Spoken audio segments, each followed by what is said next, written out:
Good day guys, ngayon second trip tayo ngayon sa Pasay. As usual, ngayon ulit sasagutin natin ang tanong ng ating mahal na pasahero.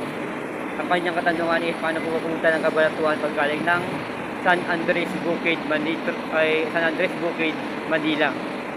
Yung San Andres Bukid po kasi katabi lang po siya ng Makati, San Andres Bukid. Mula po dyan sa San Andres Bukid, pwede kayong sumakay. Pwede kayong sumakay ng jeep na papuntang Maricabad. Baba kayo ng Bindia sa may LRT. Tapos pwede kayong mag-jeep o kaya mag-LRT papuntang EDSA Top. Tapos mula sa EDSA Top, pagtanong nyo po doon yung terminal ng 5 star. Malapit lang po sa MRT sa EDSA Top yung terminal ng 5 star. Pagtanong nyo na po doon sa banda, pwede pong lakarin. Doon po madami na pong bus na papuntang Cabanatuan. Sa terminal ng 5 star, malapit lang po yan. Malapit lang.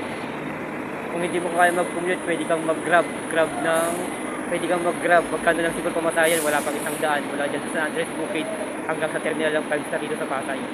Kaya lang katuloy yung video to, kung sa bang yung katanungan para sa gusto na yun.